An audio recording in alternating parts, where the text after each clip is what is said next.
Let's get to work.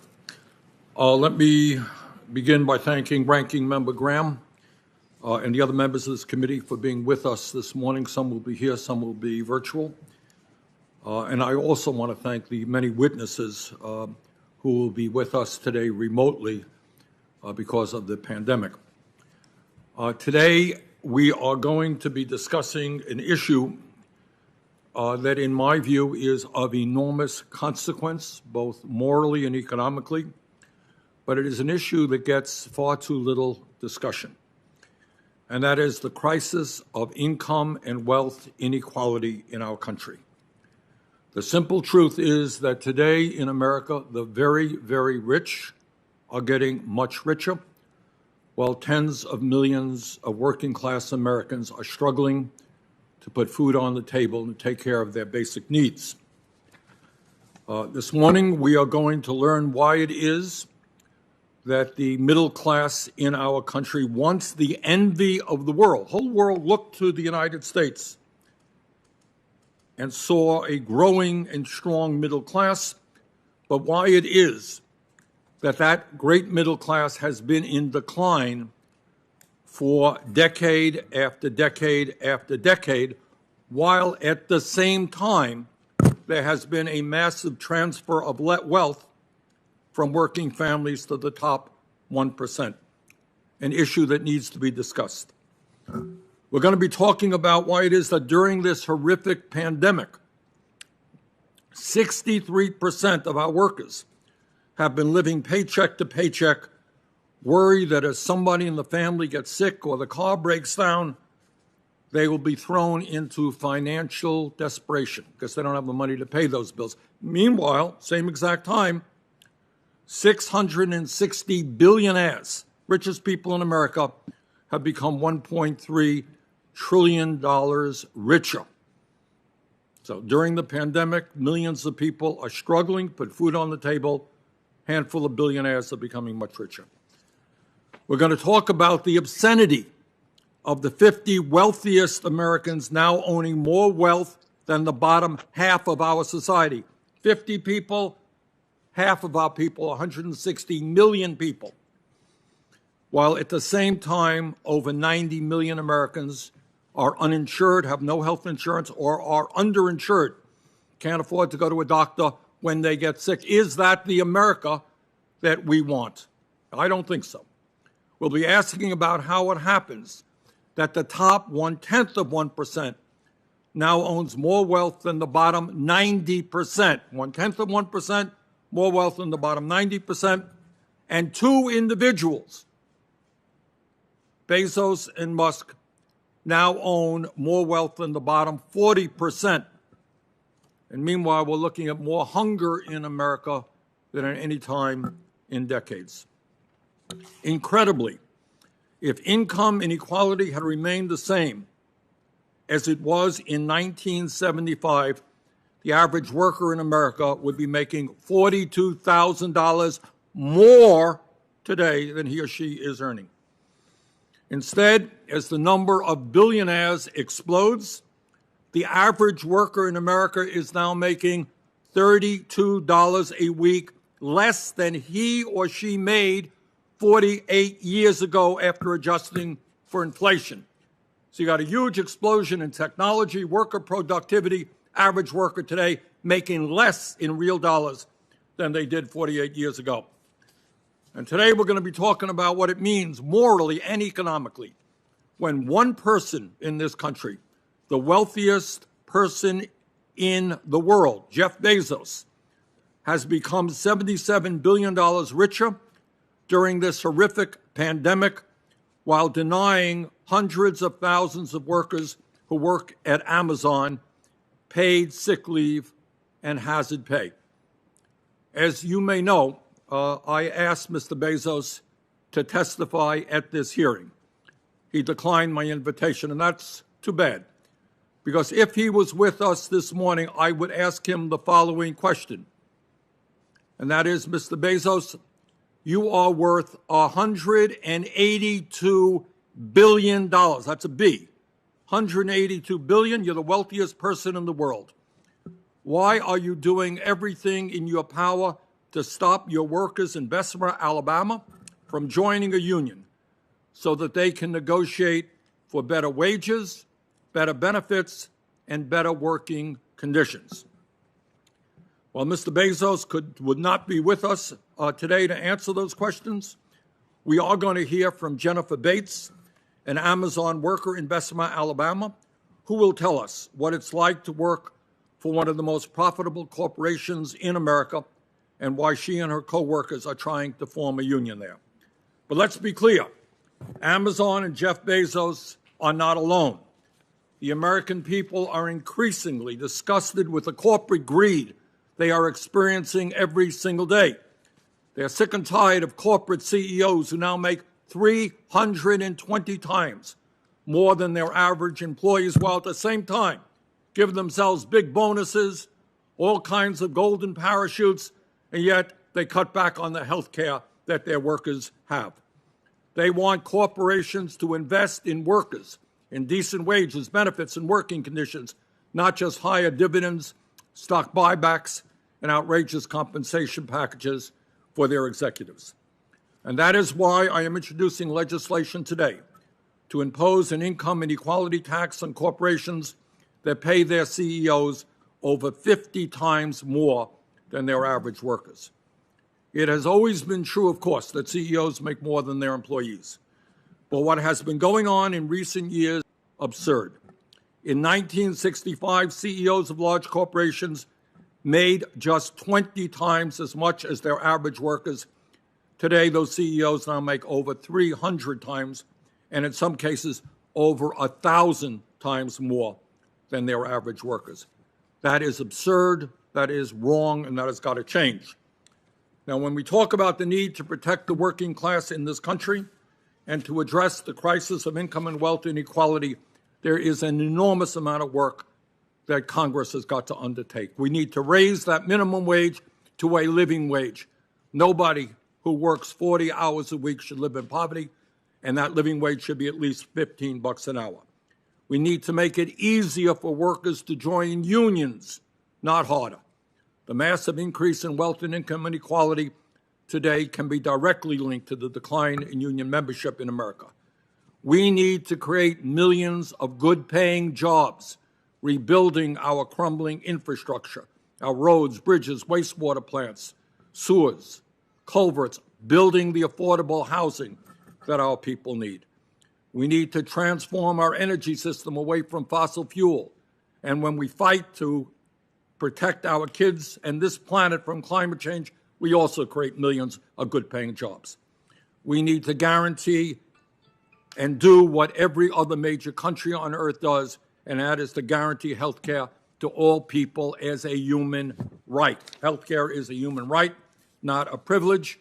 We need to make sure that all of our young people in this country have the right to get a higher education regardless of their income. And yes, we need to make sure that the wealthiest people and large corporations start paying their fair share of taxes.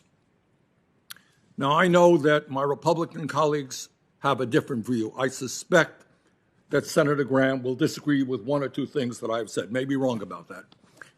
But at a time of massive income and wealth inequality, I do not believe that we should be giving more tax breaks to the rich. In fact, amazingly enough, maybe we can discuss this, several of my Republican colleagues in the Senate, including Majority Leader McConnell, introduced a bill to repeal the estate tax, legislation that would provide $1.7 trillion in tax breaks to the billionaire class while doing nothing to helping working families or family farms. Let's be clear, repealing the estate tax would only benefit the top 0.1% who inherit over $11.7 million. 99.9% of the American people would not receive a penny if this legislation became law. So, bottom line is, today we are discussing a huge issue that has broad implications for every person in this country, and I look forward to our panelists' presentation and to the discussion. Senator Graham. Thank you, Mr. Chairman. One thing we will agree on is that you believe this. You have been the most consistent voice, I think, in the country over a long period of time on issues like this. we do have disagreement, but I like working with people who believe what they believe. Now, here's some common ground, I think. Most of us don't want the consolidation of wealth and power to lie in the hands of the few through ill-gotten gain, through monopolies, through unfair trade practices, through criminal enterprise, market manipulation. But if you can make your money legally and fairly, good for you. And that brings us to the question of big tech. I don't know what we do about this, Mr. Chairman, but the question for me is, have we let too much power consolidate in the hands of big tech? Is it a virtual monopoly in terms of the flow of information? And have we allowed these new technologies to become the modern version of robber barons of the last century? And I would like to talk more about that. I don't know if you need to break these companies up or not, the Section 230 and other things we need to revisit.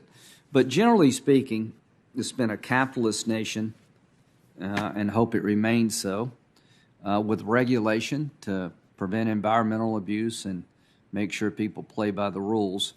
To me, the government plays a role in keeping the water in the banks. When people start creating monopolies, that's unfair to other competitors. When people cheat and scheme and get rich off bad business practices, that's something we all should be concerned about. But the Gallup poll company has been asking Americans what they think most important problem facing the country every month for a long time.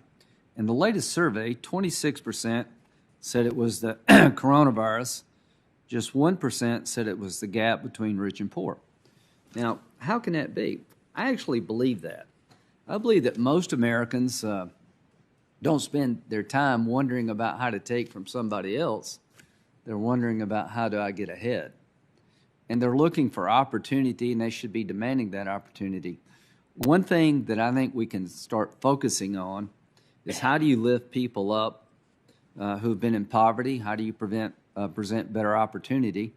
There's the way described by the chairman, and I think the other way that I like is Senator Scott, who's focused on enterprise opportunity zones in blighted neighborhoods, making sure that there's tax advantages for businesses like Amazon and others to go into these neighborhoods and increase wages by having better business opportunity.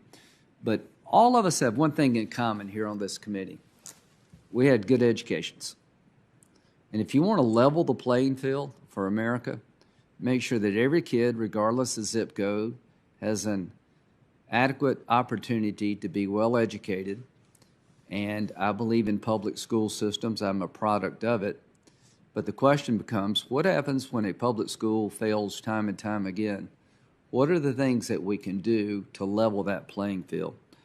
So here's what the Census Bureau said, that the poverty rate hit an all-time low in 2019, and that between 2017 and 2019, income equality actually declined, that before the pandemic, the unemployment rate was at a 50-year low. The rates for African American, Hispanic, and people with disabilities hit their lowest unemployment levels on record. Wages were rising at their fastest pace in years, and they were rising fastest for blue-collar workers.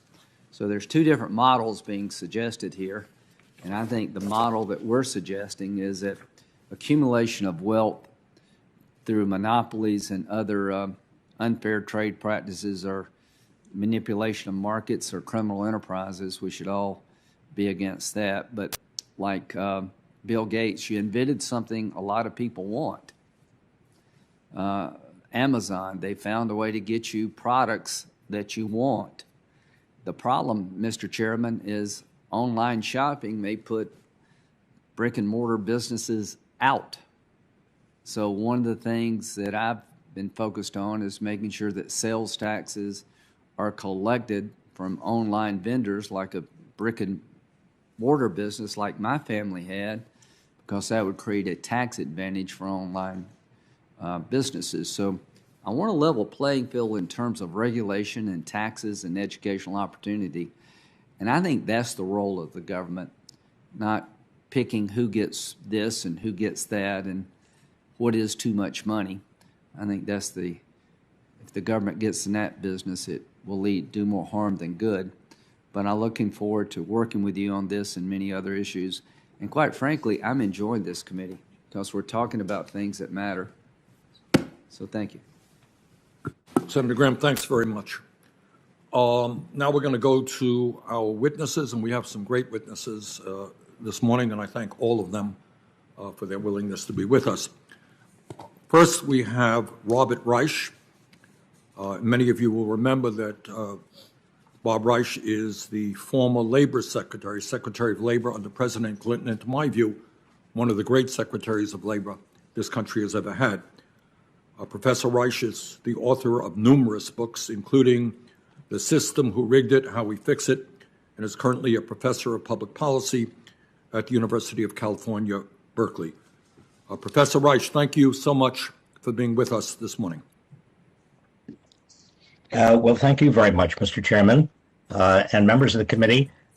With your permission, I will simply provide my testimony and submit it to the committee. Also, several charts that I think the committee might find very useful. Let me just say, and I'm going to summarize very quickly, even before the pandemic, America had the widest inequalities of income and wealth we've had in a century, and they're wider than any other developed nation. The median wage in the United States has barely budged for 40 years when you adjust for inflation, even though the economy of the United States is almost 3 times larger. And more than half Americans earn so little that they have to live paycheck to paycheck. Now, this is something new in the history of at least post-World War II America. We've never seen the degree of inequality we're now experiencing. Increasingly, the economy's gains have gone to the top. The richest 1/10 of 1%, Mr. Chairman, as you said, I want to just underscore this. The richest 1/10 of 1% has almost as much wealth as the bottom 90% put together. And again, the compensation packages of the top executives of big companies, CEOs, have soared from an average of 20 times that of the typical worker 40 years ago, or 60 times when I was labor secretary, to 320 times today. And, you know, the pandemic has just made all of this much more stark. America's 660 billionaires have together become $1.3 trillion richer. This would be enough, by the way, this $1.3 trillion that they have gained during the past year would be enough for them to give every American a $3,900 check and still be as rich as they were before the pandemic. The American Rescue Plan, just enacted, is helpful in this regard, but I think it's very important for this committee to look at the underlying structure of power. Power is a word that we don't use very often when we talk about the economy, but there has been a huge shift in power over the last 40 years, a shift toward very large corporations, and Senator Graham is absolutely right. There has got to be much more emphasis on fighting monopolies, and it's monopolies both in terms of big high-tech companies, also monopolies in terms of high finance, big pharma. I mean, you go around this country today and you see more concentration, more economic concentration than we've seen at any time in the last 60 years. And also that economic concentration translates into political power. We've got a severely imbalanced political economy. We have fewer than 7% of our workers are in unions today. 50 years ago, over a third of workers in the private sector were unionized. 50 years ago, giant corporations didn't have the power to suppress prevailing wages. They didn't have platoons of Washington lobbyists, which they have today. Another very important indication of what's happening and what's happened is that before the 1980s, the main driver of profits and the stock market was economic growth. But research has shown, and I include some of that research in my testimony, that since the late 1980s, the major means by which corporations have increased profits and stock prices has been by keeping payroll down. And that has hurt the working class. I mean, the working class in this country has taken it on the chin. The working class needs to understand that this is about, there's not a market someplace in the atmosphere, in nature. I mean, the market is a human creation, and what has happened as power has shifted dramatically toward big corporations and against workers because they don't have unions to represent them. You have a change in the structure of the market, a dramatic change.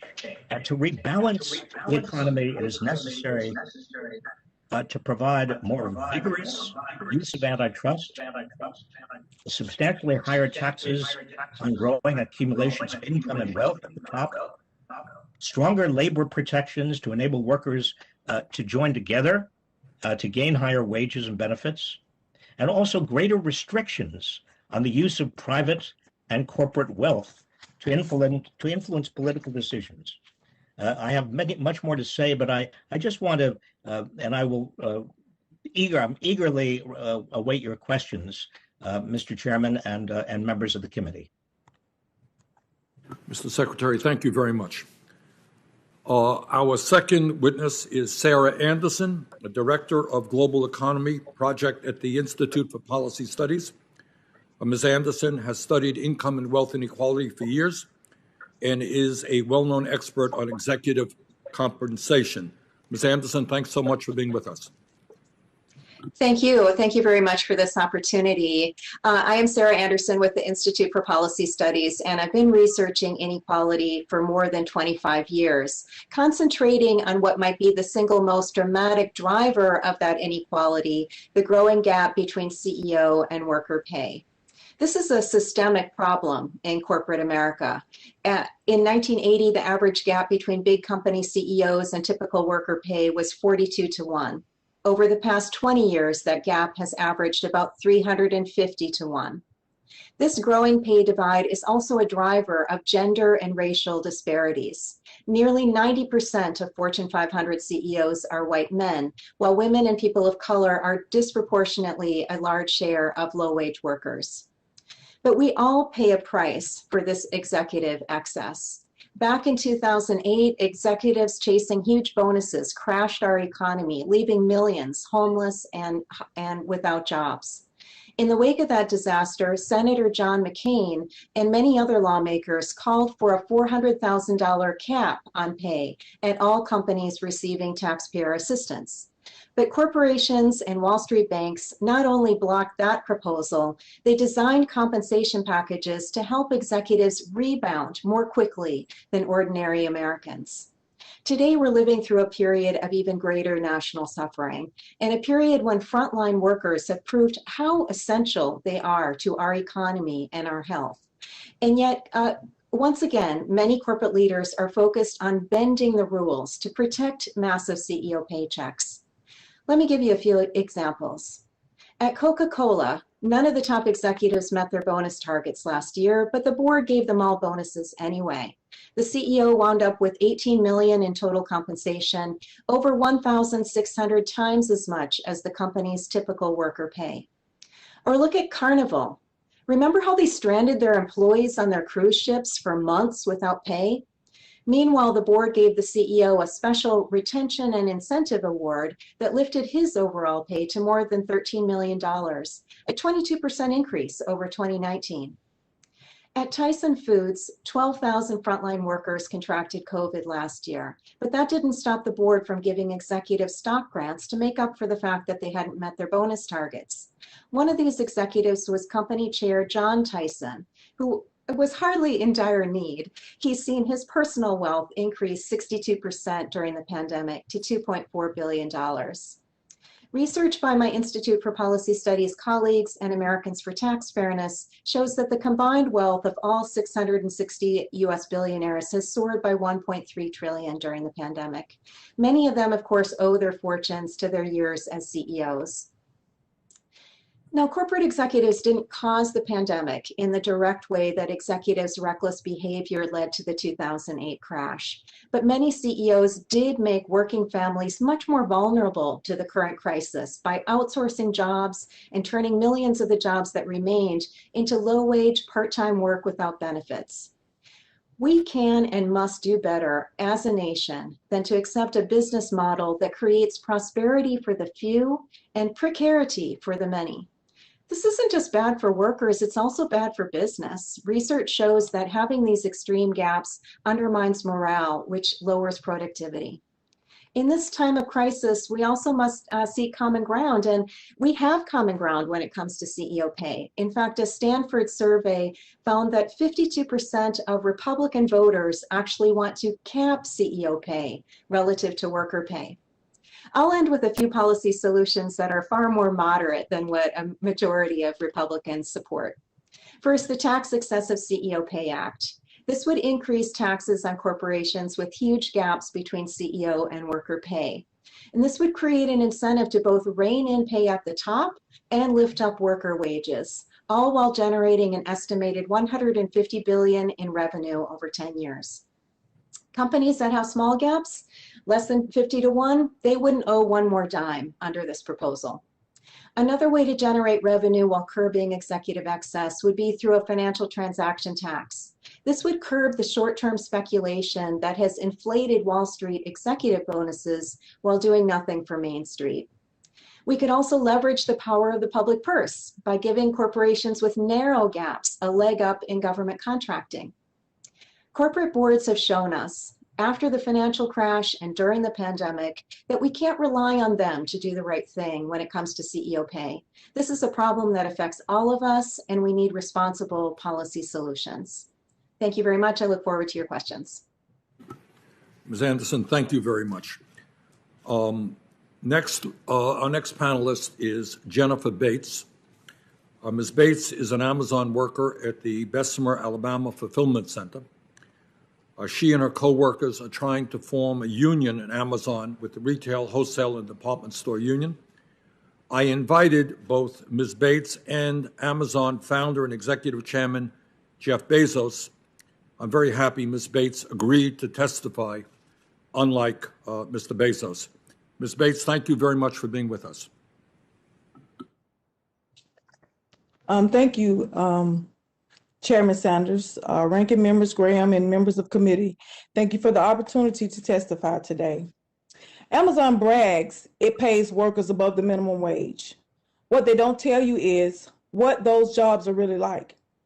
And they certainly don't tell you that they can afford to do much better for the workers.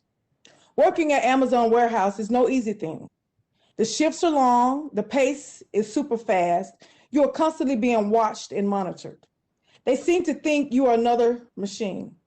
I started working at Amazon in May of 2020, not too long after they opened. By my third day, I was hurting. I looked around and saw it wasn't just me. I mentioned it to my sister, who also worked there at the time, and she just told me it only gets worse. At Amazon, you are on your feet, walking all the time and climbing stairs to get to your station and move products. We have only 30-minute breaks during a 10-hour shift, two 30-minute breaks during a 10-hour shift, which is not long enough to give you time to rest. The place is huge, the size of few football fields. Just walking the long way to the bathroom and back eats up precious break time. My coworkers and I, older, younger, middle-aged people, limp and climbing up and down the stairs in the 4th-floor building. When I first came to Amazon to work, I noticed there was one elevator for human use. When I tried to use it, a coworker stopped me and told me that we were not allowed to use it. Then I noticed that around the facility, there were plenty of elevators, but the signs say material only, no riders. I can believe that they built a facility with so many elevators for materials and make the employees take the stairs on a huge 4-flight facility. The work itself is also grueling. We have to keep up with the pace. My workday feels like a 9-hour intense workout every day, and they track our every move. If your computer isn't scanning, you get charged with being time off task. From the onset, I learned that if I worked too slow or had too much time off task, I could be disciplined or even fired. Like a lot of workers, it was too much for my sister and she ended up quitting. I thought there should be another way. I mean, why can't a large and wealthy company do better for their workers? Amazon has made tons of money during the pandemic. Jeff Bezos is the richest man in the world, and now he's even richer than to us workers. Yet they expect us not to expect anything we didn't already have before we started working there. Like we do not deserve better. Amazon's going to poor communities, claiming that they want to help the economic growth. That should mean paying its employees a living wage and benefits that truly match the cost of living.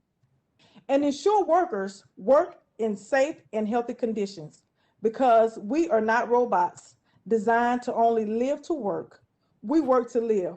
We deserve to live, laugh, and love and have a full, fulfilling life.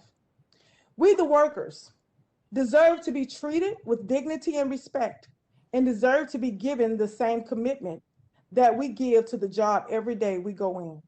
We give 100% at work, but it feels like we're being given back only 30%. We're committed to make sure the customers get a nice package, the whole product in a couple of days, but who is looking out for us? We, the workers, made the billions for Amazon. I often say we're the billionaires, we just don't get to spend any of it. We first started to talk about unionizing one day during a break. One guy said they wouldn't be doing these things to us if we had a union.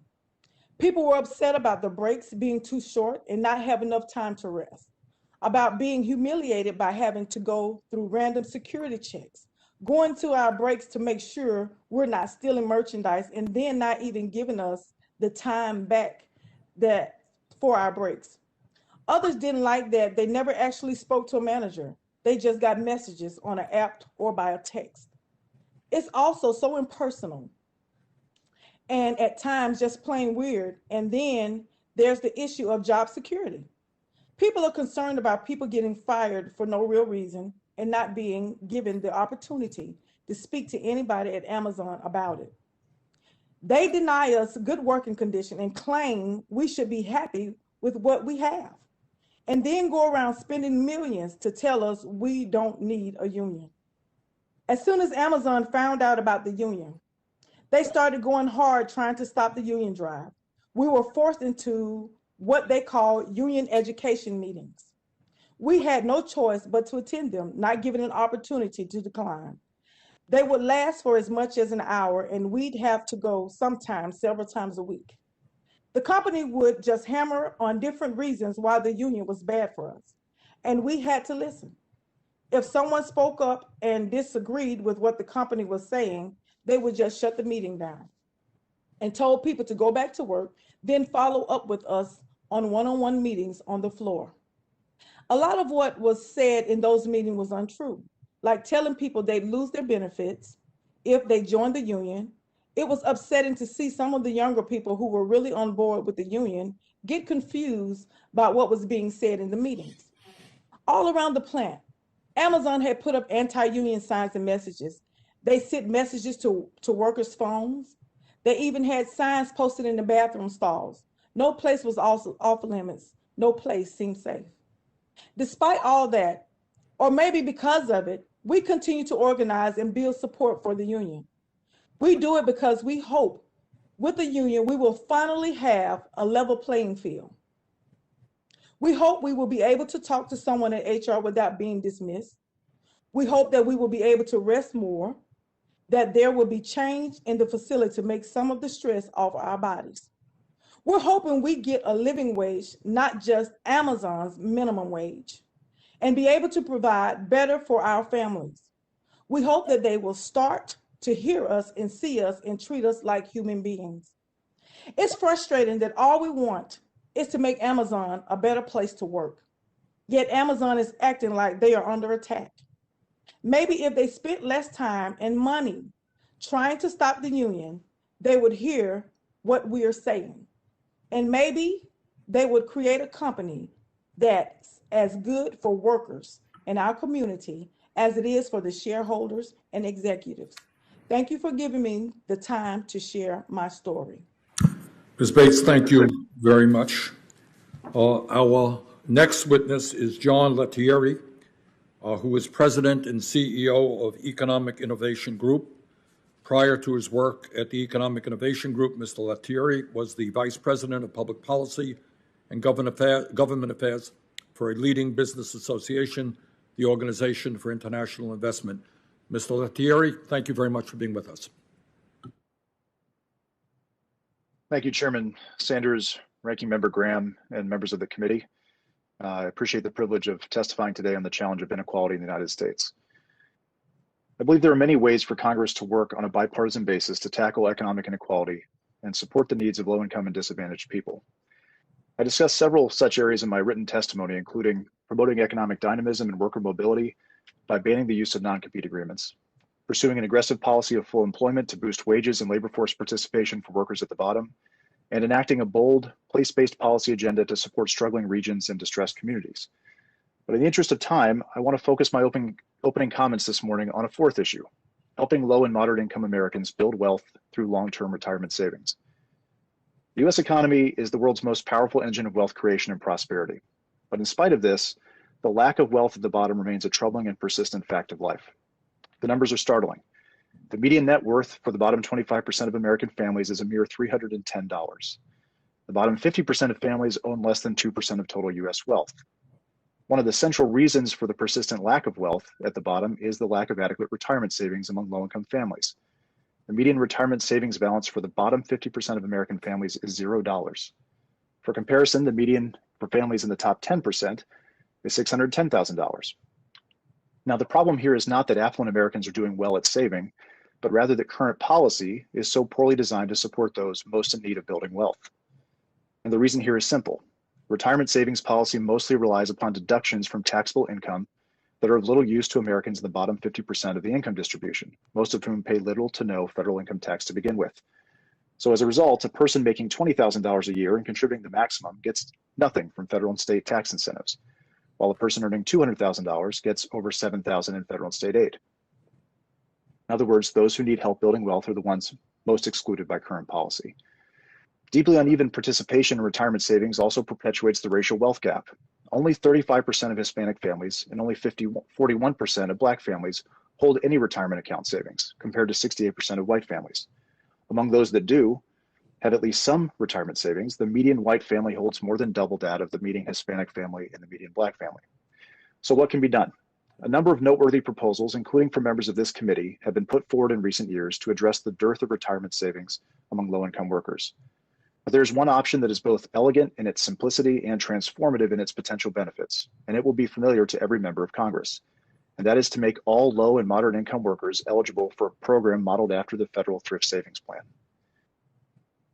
complete with a match on contributions up to a certain percentage of income. The TSP is a defined contribution savings program now available only to federal employees and members of the military. In a paper soon to be published by my organization, co-authors Dr. Teresa Geralducci of the New School and Dr. Kevin Hassett, former chair of the White House Council of Economic Advisors, make the case for expanding access to the TSP to tens of millions of Americans who currently do not enjoy participation in an employer-sponsored plan.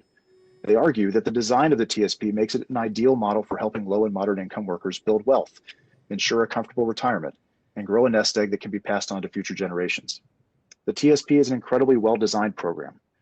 Participants enjoy automatic enrollment, a simple menu of options for investment, an easy user interface, very low expense ratios, and matching contributions of up to 5% of income, along with a number of other features that, when combined, have proven to generate remarkably strong participation among eligible workers.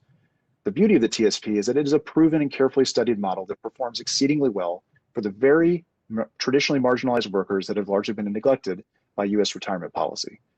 Participation rates, for example, among those with a high school degree or less and workers in the bottom 1/3 of earnings have reached as high as 95%. And such workers on average contribute a significant share of their earnings to their TSP accounts. In other words, the TSP already provides compelling evidence that low-income, limited education workers will avidly participate in a well-designed savings scheme if it's made available to them. Creating such a pathway for working Americans to build wealth through a widely available and portable program modeled on the TSP would be a transformative step towards ensuring that everyone in this country has a meaningful stake in national economic growth and prosperity.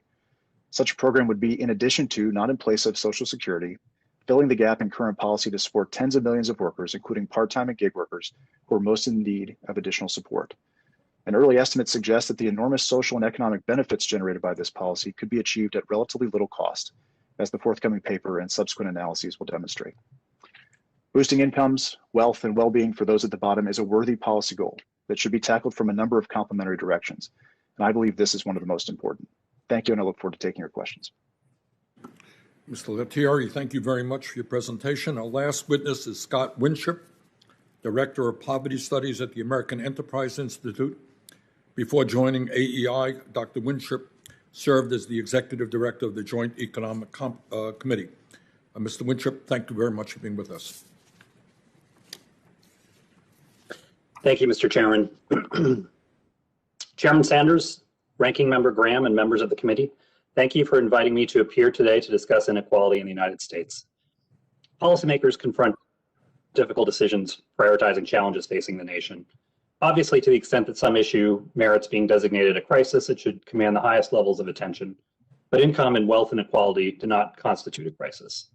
The conventional wisdom that inequality has risen dramatically is wrong.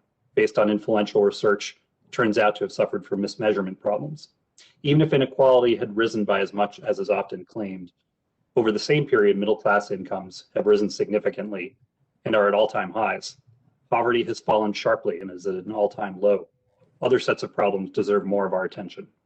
20 years ago this September, Thomas Piketty and Manuel Saez published their first estimates of income concentration in the United States. As I discuss in my written testimony, these estimates turned out to have important flaws, since acknowledged by Piketty and Saez. These figures indicate that the share of income received by the top 1% rose 14 percentage points between 1979 and 2019. However, improved estimates from Gerald Otten and David Splinter put the likely increase at just 4 points. These figures do not take into account taxes, nor most government transfers. In other words, they ignore most of the ways that federal policy already reduces inequality. After taxes and transfers, Otten and Splinter find that the top 1%'s share rose from 7.2% in 1979 to 8.7% in 2017. As income measurement has improved, it seems ever likelier that the perception of a crisis in income inequality stems from statistics that turn out not to reflect reality. The wealth concentration estimates of Saez and Gabriel Zucman have also been influential, leading to calls for wealth taxation. However, their research has been challenged by Matthew Smith, Owen Zidar, and Eric Zwick. They report an 8-point rise in the top 1% share from 1979 to 2016, compared with the 13-point rise Saez and Zucman report over the same years. Measuring wealth, however, is subject to complicated challenges, which I discuss in my written testimony. Here, I will only point out that most Americans would save more for retirement, absent the strong likelihood that they will be able to count on receiving senior entitlements from the federal government. If they save more, that would show up in the data as higher wealth. Yet we do not count these government promises in wealth. Smith, Zidar, and Zwick find that the share of wealth owned by the top 0.1% rose from around 9.5% in 1989 to 14% in 2016. But after adding the value of Social Security, the increase was only from 8% to 10%. Even if income or wealth concentration had risen more sharply, it would matter whether increasing inequality had come at the expense of people and families below the top 1%. The fact of the matter is that incomes below the top have risen significantly. The Congressional Budget Office finds that median pre-tax household income rose between 32 and 41% from 1979 to 2017. And the increase was 54 to 61% after taxes and transfers. That amounts to $30,000 in an additional inflation-adjusted income. According to the official measure, the poverty rate in 2019 was lower than ever before among all Americans, all American families, families headed by a single woman, non-Hispanic whites, Blacks, Hispanics, and Asians. As I discuss in my written testimony, official statistics are biased in a variety of ways that dramatically understate the progress we have made reducing poverty. Poverty among the children of single mothers, for instance, fell from 49% in 1982 to 18% in 2014 and is lower today. Before closing, I want to redirect your attention to two sets of issues that I would characterize as crises of opportunity. First is the problem of limited upward mobility out of poverty. Even as we have driven child poverty rates down, that has not resulted in a greater chance that children raised in low-income families will make it to the middle class. The lack of progress boosting upward mobility is even more worrisome because it prevents us from narrowing vast disparities in mobility between Black and white children. A second crisis of opportunity involves the deterioration of our associational life.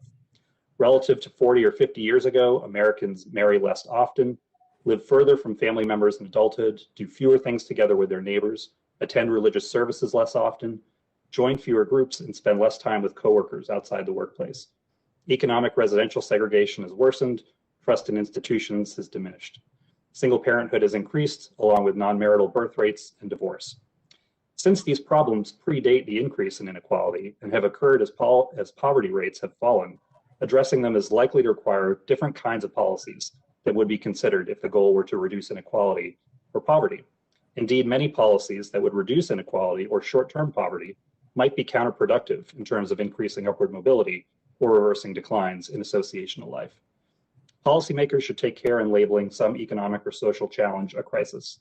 People, of course, will differ in their assessment about how serious an issue is, but a crisis that is declared on the basis of questionable data and questionable claims about why that data is important runs the risk of crowding out more pressing national problems. It's difficult enough identifying solutions to our problems. We cannot let ourselves be led astray in prioritizing them. Thank you very much. Mr. Winship, thank you very much for your testimony. Now we're going to begin the questions. Let me begin my questioning with former Secretary of Labor, Bob Reich. Mr. Secretary, according to your testimony, 50 years ago, General Motors was the largest employer in America, where the typical worker belonged to a union and made $35 an hour after adjusting for inflation. Today, America's largest employer is Walmart, where over half their workforce makes less than $15 an hour, and none of their workers belong to a union. How has the decline in union membership contributed to the increase in income inequality? Mr. Chairman, one of the most dramatic changes in the United States over the past 60 years has been the decline in the percentage of private sector workers who are unionized. 60 years ago, even in fact 50 years ago, 1/3 of all private sector workers belonged to a union. That gave them bargaining power at the firm level. It gave them a voice at the firm level. It also gave them political power, because when you consider 1/3 of all workers unionized, the unionized segment of the workforce actually had a political voice. Now today, by contrast to 50 years ago, only 6.4% of private sector workers are unionized, which means that at the level of the firm, there is almost no union presence in most firms. At the level of national politics, the union voice is far less. The working class voice is far less. And so in both respects and at both levels, you get this severe imbalance.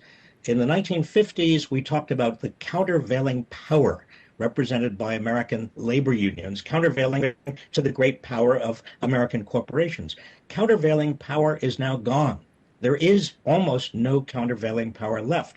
And so it's not that the GM worker was that much more brilliant or productive, or the GM worker was so much better prepared than the Walmart worker. No. The difference really was that the GM worker had a union behind him or her, and the Walmart worker does not. All right, with that, I'm going to have to interrupt you, and I apologize, but I want to ask some of the other panelists the question. Let me go to Jennifer Bates. Ms. Bates, let me ask you a very simple question. And why do you believe it is so important for you and your coworkers to have a union at the Amazon facility in Bessemer, Alabama? Why is that so important?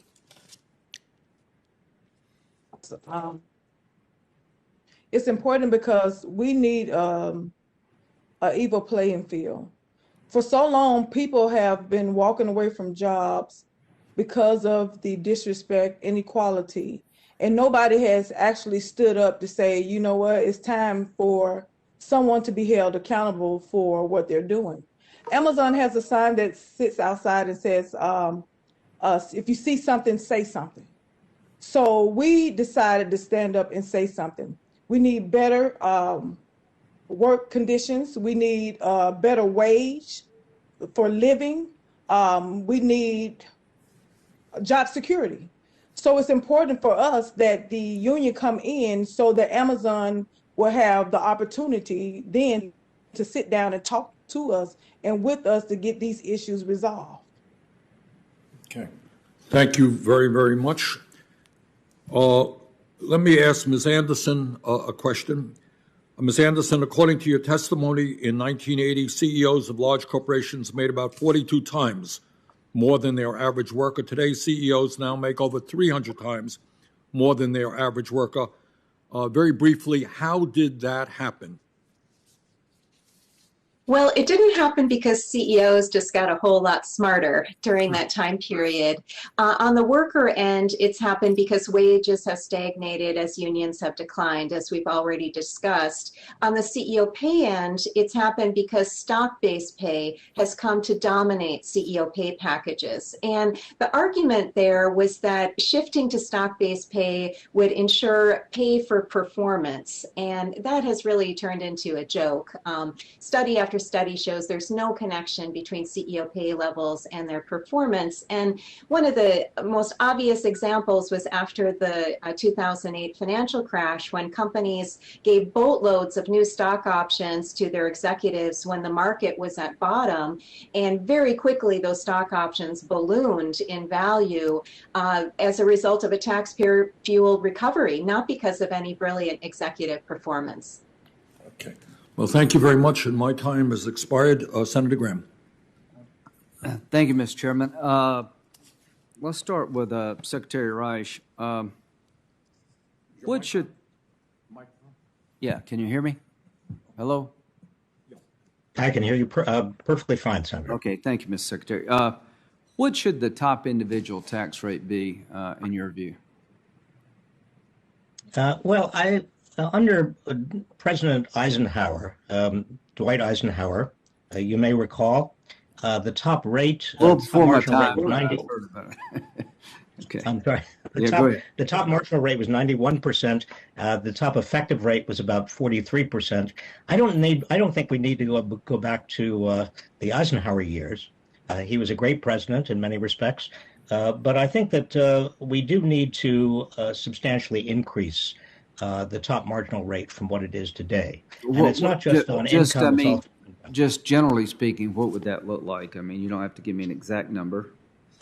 Well, I would say probably in the range of 40 to 50%. Okay. What should the corporate tax rate be? Are you asking me again, Senator? Yeah. Yes, sir. I would say that the corporate rate probably ought to be, and again, we're talking about income taxes, corporate income taxes. I think that the top corporate income tax rate ought to be around 30%, maybe 35% of where it was before.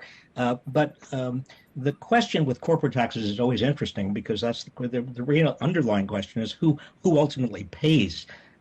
I'm one of the people who thinks that maybe we ought to reduce the corporate income tax and increase capital gains taxes, because it really is shareholders who bear or should bear most of the burden of the corporate income tax. What should the capital gains rate be?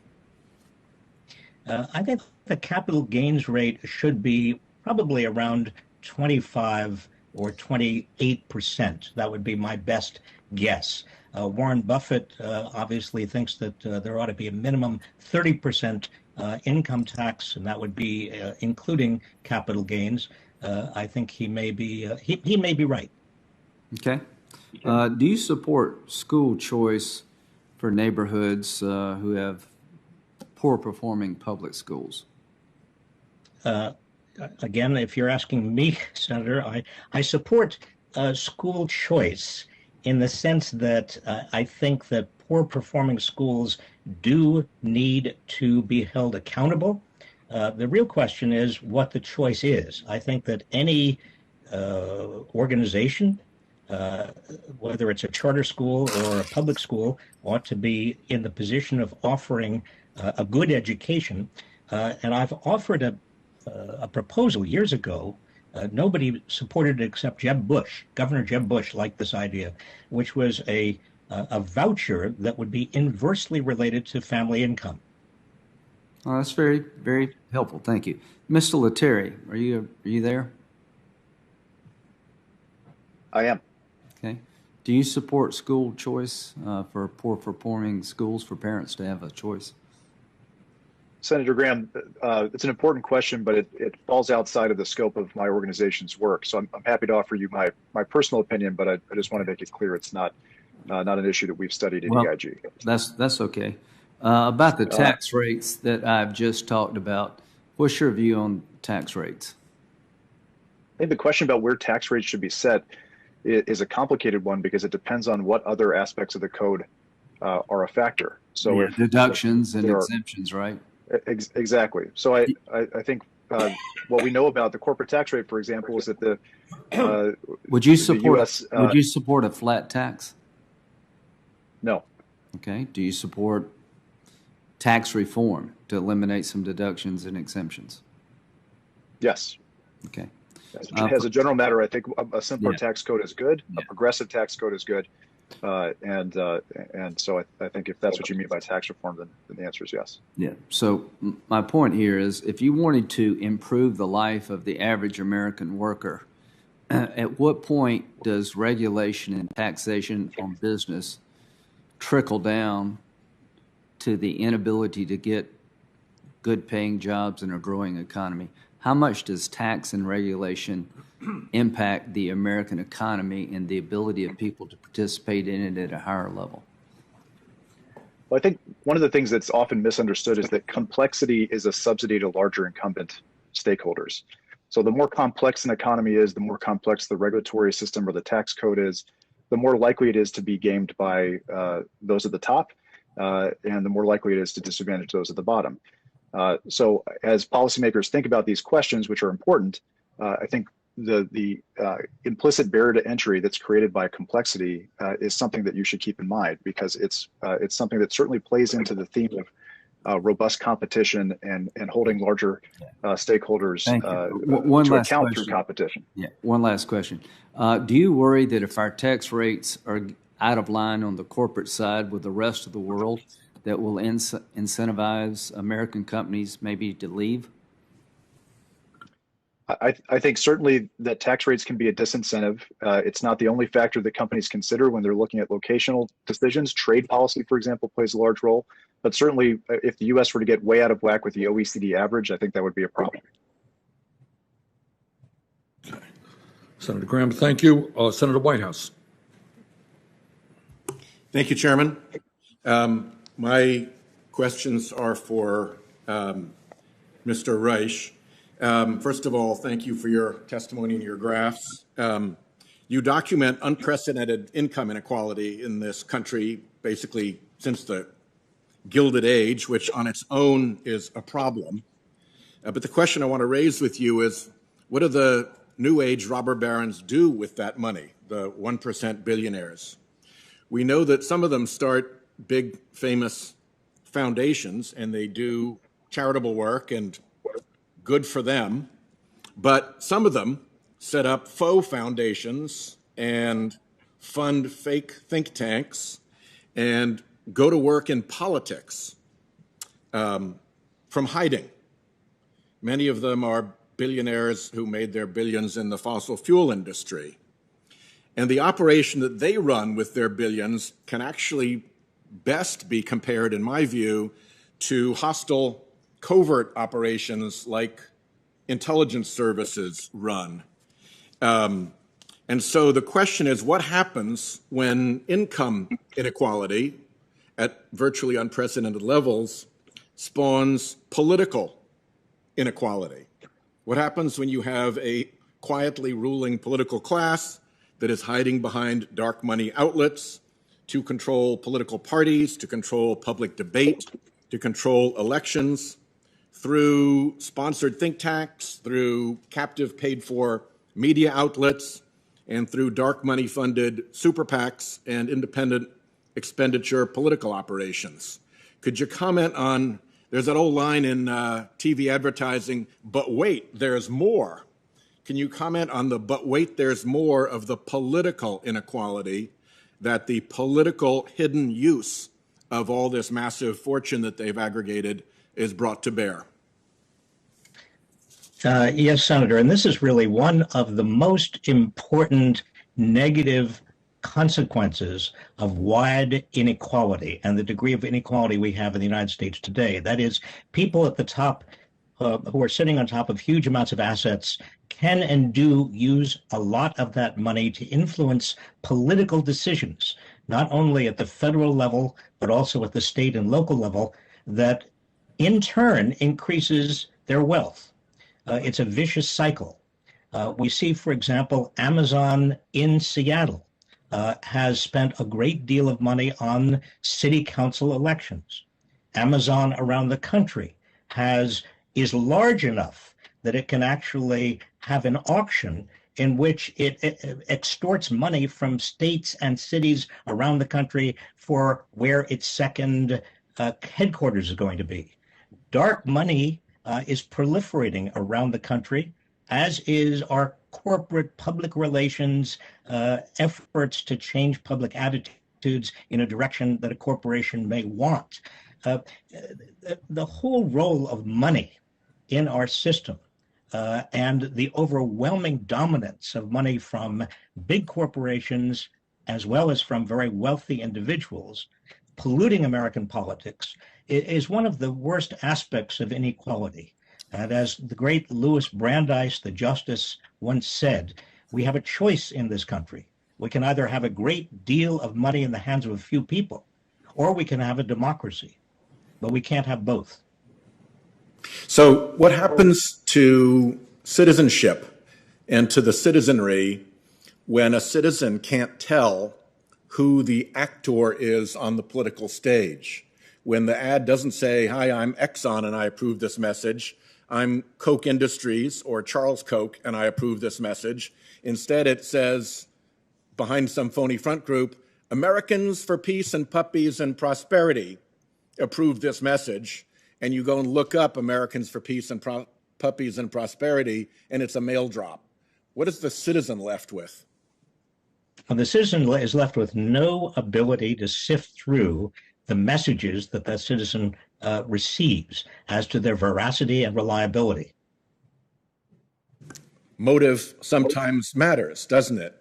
And if you hide the identity, you also hide the motive, and you hide the ability of the citizen to evaluate the motive and therefore the veracity. Indeed, and the Supreme Court has repeatedly said, as recently as in Citizens United, Senator, as you know, that transparency will cure all of the negative aspects of great wealth and corporate wealth in our political system. Well, that has not happened. We don't have the transparency. Congress has not demanded it.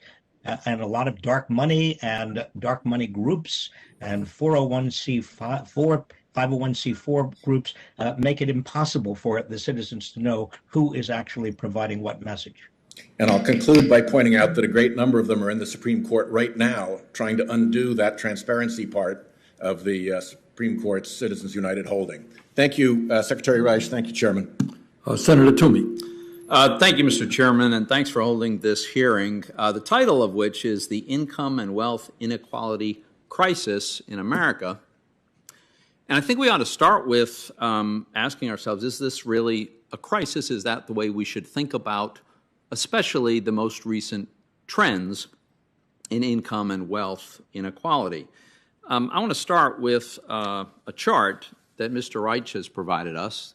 He refers to it as the wage and salary income has dropped as a percent of GDP. And this is the chart he provides in his testimony.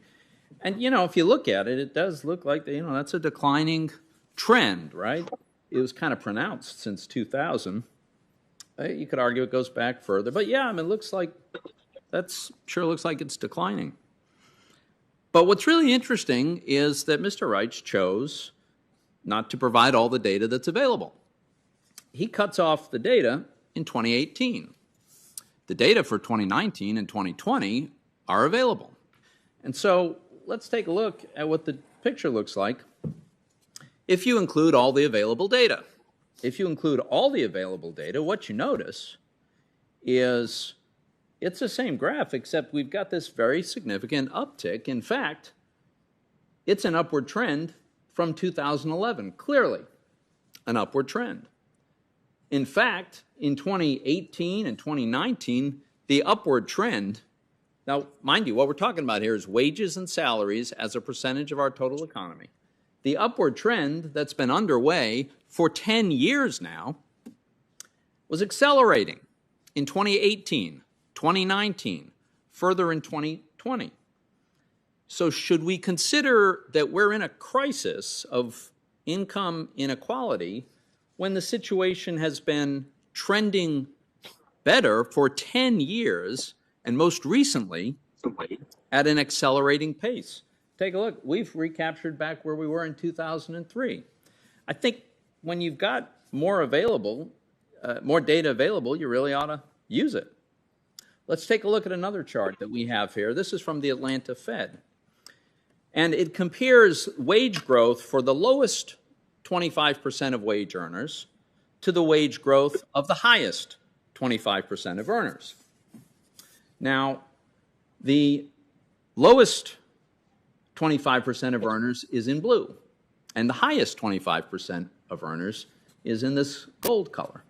And what does this chart show? It shows clearly that sometime around about 2014, wages started growing more rapidly for low-income workers than wages have been growing for high-income workers. And what does that mean?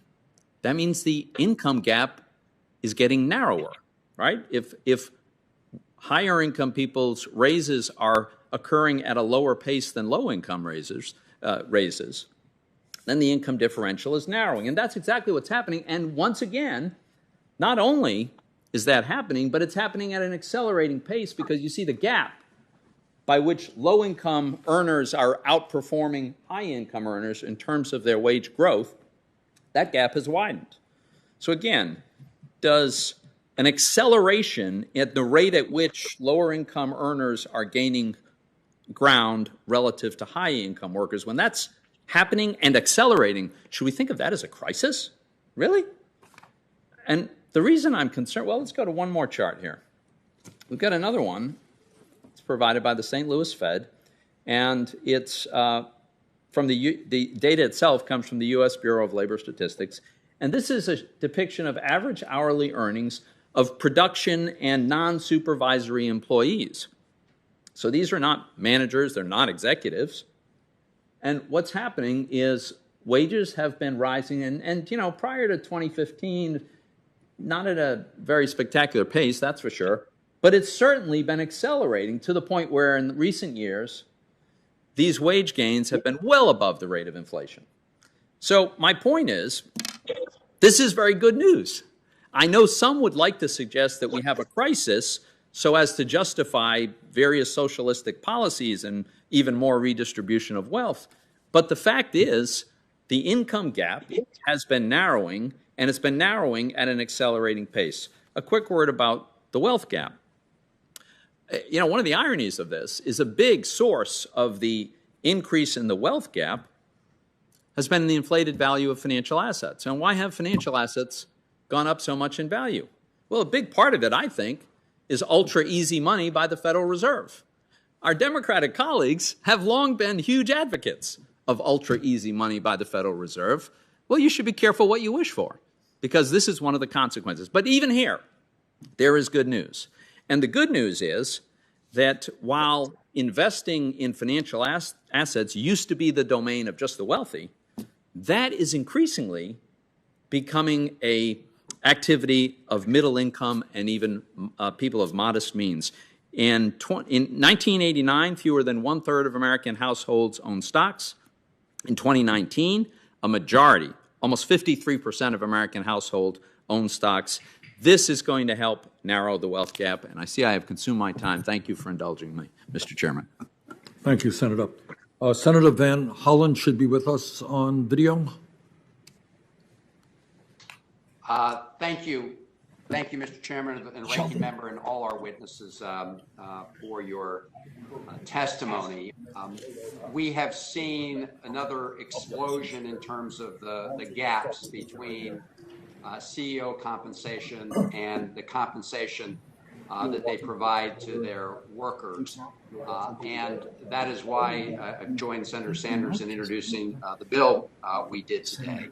But I'd like to talk and start with you, Dr. Reich, with the danger of using sort of economic average measures to measure how the overall economy is performing for working people.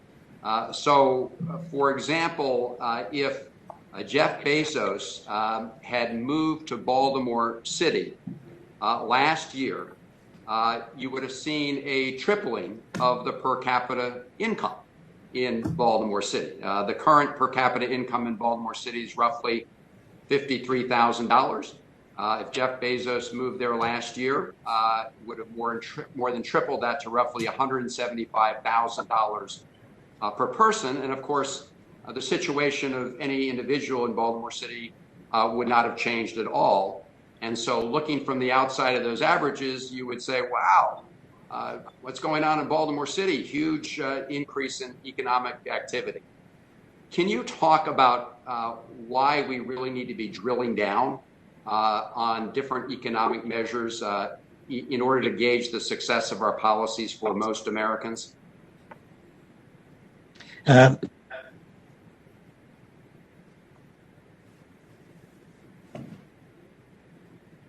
Aggregate measures that simply look at the average, and the average, as you get more and more unequal in terms of income and wealth, the average tells you less and less about how most people are living.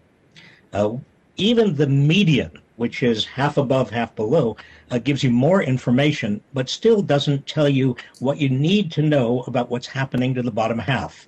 The biggest story of America over the last 50 years has been really the fact that the bottom half, what we used to call the middle class and the working class and the poor, their situation have become so similar, and their insecurities and the degree to which they are living paycheck to paycheck have really become very central to our political economy. I think one reason that we find so many people who are poor and working class are so angry is justifiable. Their anger is justifiable. They've worked harder and harder, and they're getting less and less. Mobility, economic mobility, the ability to move upward is becoming harder and harder for the bottom half. Logically, because as the ladder becomes longer and longer, even if you are moving up the ladder at the same rate you used to move up the ladder, you get fewer and fewer rungs up that ladder. So you're absolutely 100% correct. We need to look at median and below, not at average, to get a real insight into what's happening to the American workforce. Well, I appreciate that, and I hope we will do that, because we tend to just to throw around numbers about aggregate GDP growth, and those really disguise what's happening to so many working Americans. And of course, this is all, we've seen the drop in real wages since the late 1970s coincide with many factors, including globalization, but certainly a big one is the drop in union membership and activity, and that's what the PRO Act is designed to address. If I could just ask Jennifer Bates to let us know, first, thank you for what you and your fellow workers are doing to try to organize and empower workers. Can you tell us what you think a difference a union would make to you and your colleagues at Amazon? What a union would, the difference it would make, it would allow us to feel more comfortable with coming to work. We're already coming there with commitment, but we will come to work understanding that things are being fair with us. We're able to sit down and negotiate better working conditions to get some of the issues resolved in the facility, that it will allow us to come to work and not have to worry about just getting fired for something that you have no idea that you had done. It helps us to be put in a position where we're able to negotiate a living wage and not just the minimum wage. Just on yesterday, one of my coworkers tried to apply for an apartment and they told her she didn't make enough. And if we would do the study, we'll understand that you have to make at least $39,000 to average to afford an apartment. So it would open the eyes, not just in Bessemer, Alabama, but all over, that the corporations soon pay attention to the working class people, that we're living paycheck to paycheck, trying to get to not just pay the rent or pay mortgage, but we also have to live, put food on the table. So I think the union coming to Bessemer, Alabama to Amazon will really open the door to a lot of things. Thank you, Ms. Bates. We turn now to Senator Johnson. Thank you, Mr. Chairman. I wish Chairman Sanders were here, because I wanted to second, first of all, what Lindsay was talking about, how I think these hearings are very interesting. I think they're also very important. And I would just talk to my Democrat colleagues. I think there's an awful lot of areas of potential agreement here on this particular issue. I'm not so sure that it's the accumulation of wealth that's the main problem here. I think it's the accumulation of power. I think Lindsay was kind of referring to that with its monopolistic power. When I went to Eastern Europe, and I know Senator Whitehouse, you've been to the Munich conference. When you go to Eastern Europe, they always talk about the corruption of the media oligarchs. Well, we have something similar here as well. So you can measure the income disparity, but you can measure asset disparity. I don't have the big charts like Senator Toomey, but here's one way to look at income disparity, and I'll do it for the cameras. This is just simply the 5 quintiles, income earners broken up in 20% increments, and you can see when you're just looking at income, it's a 26 times difference between the lowest quintile and the upper quintile. But it completely changes when you take away taxes from the upper quintile and you add benefits to the lower quintile, and then it's only 3 times differential. So we can all talk about statistics, we can all use them to, I guess, support our arguments, but what I would argue, or what I'd like to say is let's kind of get together on this. I think we do recognize that there is a problem, and we have to diagnose what caused it. And I see Senator Kaine is back here. I've been talking to him a little bit about, in the past, even with the Republican tax plan. I was not a big fan of it, quite honestly. I voted for it because I think we did need to make our tax system more competitive. But at the time, I was promoting something that I thought would be a better approach, which is tax simplification and tax rationalization. I mean, to me, income is income. The fact that we have so many different types of income that we just arbitrarily assign different tax rates distorts economic activity. I think one of the reasons you see this asset bubble is we've created so many incentives for C corporations to retain earnings. So they don't flow out to their shareholders. They're not efficiently reallocated in through our economy. So one of the things I was proposing is what I would call the true Warren Buffett tax. 95% of American businesses are pass-through entities. The income is taxed at the individual level at individual rates. So why not do it to 100% of corporations? Tax all corporate income at the individual level at individual rates. Income's income. We've worked out all the complications. It's actually quite easy to do. I know it's a departure, but I would love to work with my colleagues across the aisle and my Republican colleagues as well to rationalize and simplify our tax system. Capital gains. The reason we have a lower capital gains rates makes some sense because you don't want to tax mere inflationary gains. But from my standpoint, the better way of doing it is call income income, tax at the same rate, but remove the inflationary gain by indexing the asset. Again, simplify, rationalize the tax system. I don't like social or economic engineering through the tax code. We need to simplify it. We need to rationalize it. And I guess I just want to ask Mr. Winship. First of all, no, let me go to Professor Wright first. Do you disagree with this chart where I'm showing, income without taking account income taxes and benefits, 26 time differential, but when you add in income taxes or deduct income taxes and add benefits, which, by the way, according to Phil Graham, $45,000 average benefits from different welfare programs, tax credits, the lowest 20% in 2020 alone. Real disposable income went up 5.5%. Total savings up $1.6 trillion. Our economy is going to take off with all the pent-up demand, but do you dispute this, Professor Reich? Senator, no, I think that undoubtedly, when you add in taxes and transfers, inequality of income becomes far less dramatic. And that's an argument, I assume, for more taxes and more transfers.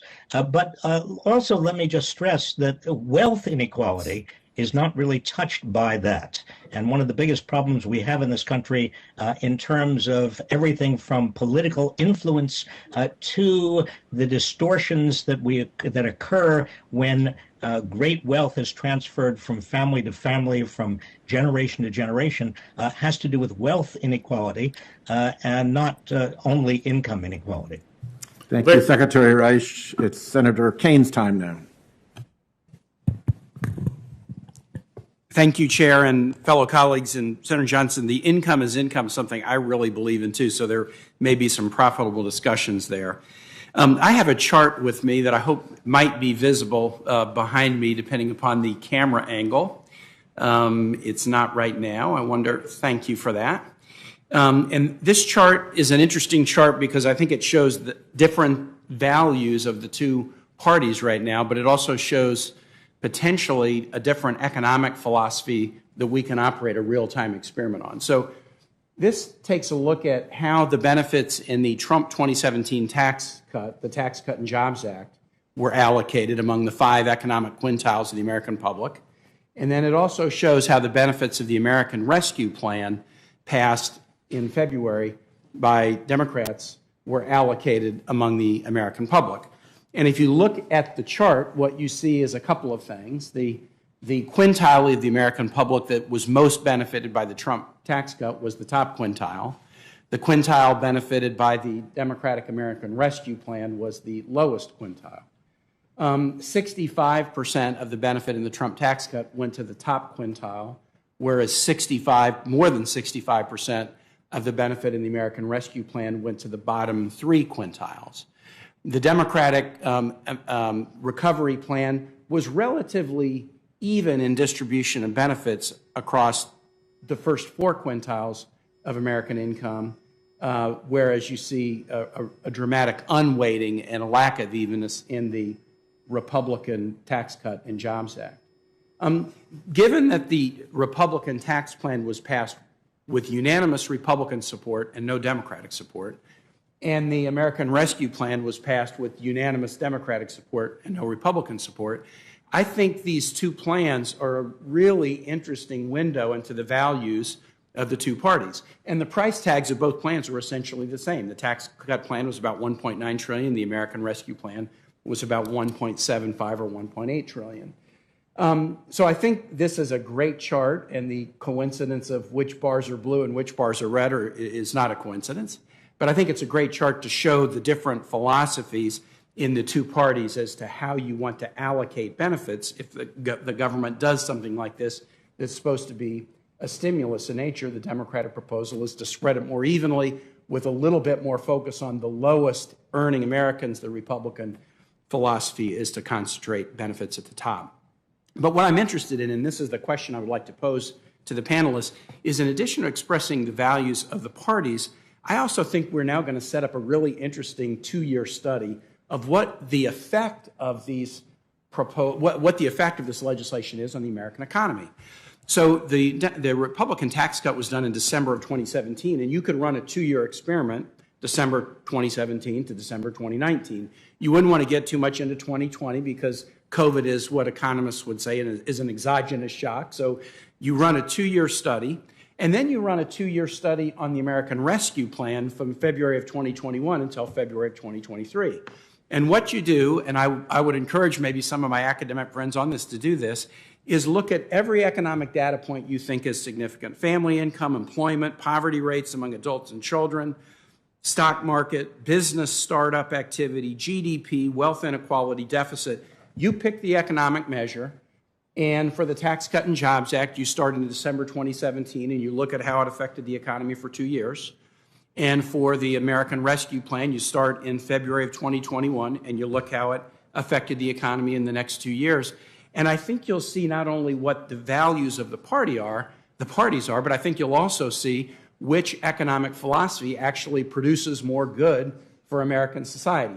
So that's a working hypothesis that I would put on the table to our experts, and I'd love anyone who's on the panel to address whether my hypothesis might be worthy of study.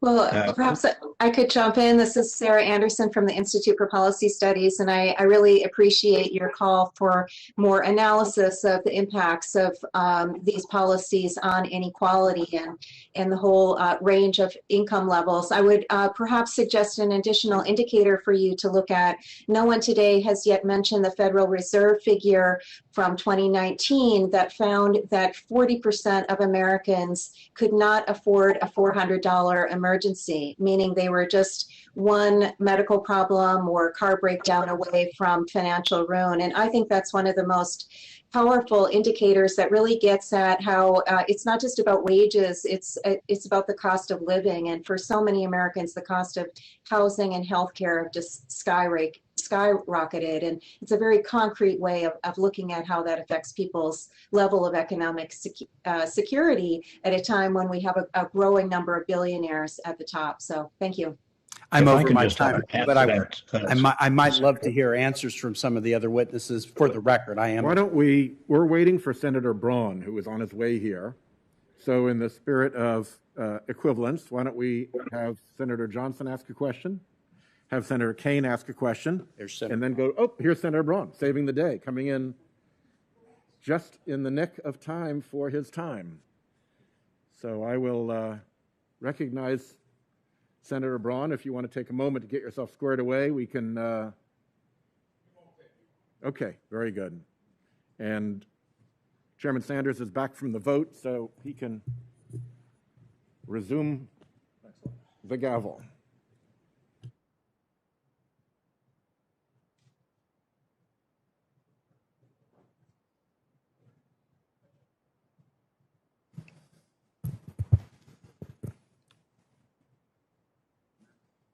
Senator Braun.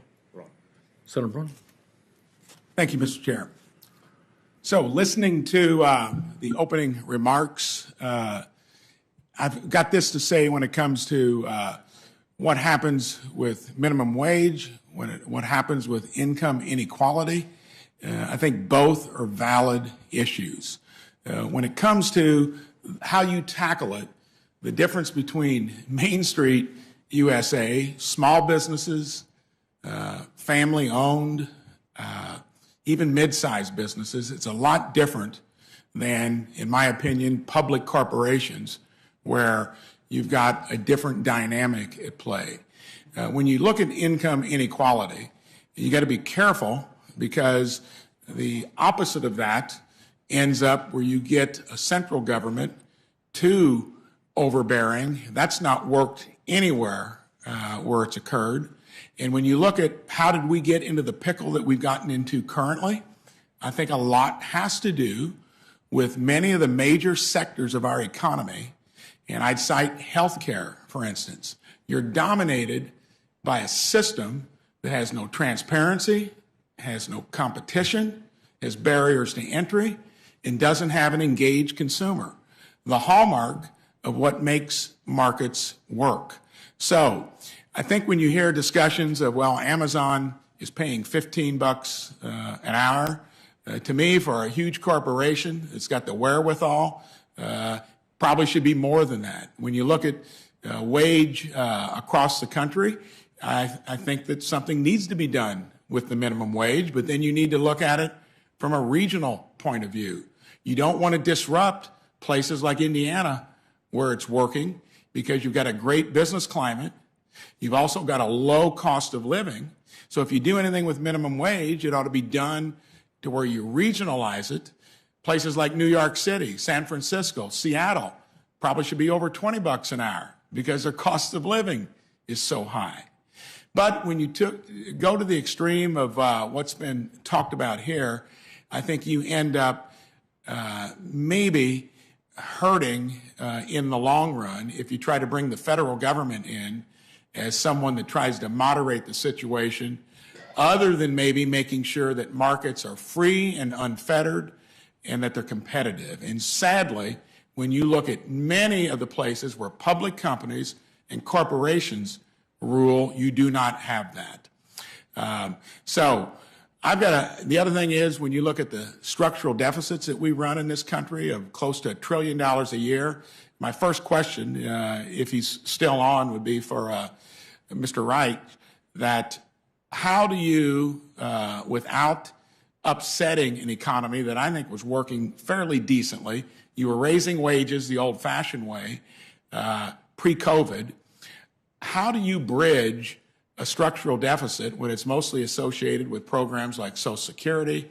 Medicare, Medicaid that we need, but that aren't self-sustaining? And I'd love your explanation. Can you raise revenues in any way that it's not going to upset the economy? That, to me, there's a sweet spot in corporate rates when they were moved from 35 to 21. Effective corporate tax rates were 18%, largely due to all the exceptions in the code. You talk Main Street employers actually got a tax rate that I think was driving the economy when you took the qualified income deduction and took that rate from 39.6 to 29.6. I'd love to hear your comments on how you, what your idea is on revenue without upsetting the economy. Well, Senator, we've learned that the deficit and the overall federal debt is less of a threat than we thought it was as recently as even 20 years ago in terms of inflation and inflationary expectations. But at some point, we do need to raise revenue. And the question obviously becomes where and how and who is going to pay. The subject of these hearings is widening inequality of income and wealth. And it would seem to me that if we're looking for places to raise revenue, assuming that we come to the point where we say, well, given the needs of this country, we do have to raise revenue, that the place to look is certainly at the top. And I think that the proposals for a wealth tax merit a great deal of attention. Other countries have a wealth tax. We have property taxes at the local level, a form of wealth tax. It seems to me that given the extraordinary wealth in the hands of certain people in this country, a wealth tax is appropriate. We also need to get rid of the loopholes. Loopholes that we've been talking about for years, like the carried interest loophole. There's no reason for it. And there are many other loopholes as well that have been put into the tax code because there are companies and industries that are hiring lobbyists that have really spent all their time looking for ways of creating methods to reduce tax liability. Let's get rid of those loopholes and let's make sure that the base is as wide as possible. Thank you. Do I have time for one quick follow-up? Over time, but I'll give you, if it's a brief, very brief. So a quick follow-up question. Where does spending fit into the formula when we've had record revenues of recent years? And how much of a deficit are you willing to tolerate under the maybe new modern monetary theory? Well, Senator, we don't know all that much, quite frankly, as to modern monetary theory. It's a fairly new idea. The mainstream notion, and I think that we don't want to take too many risks. I think that at some point, the deficit and deficit financing and the total federal debt could ignite inflationary expectations.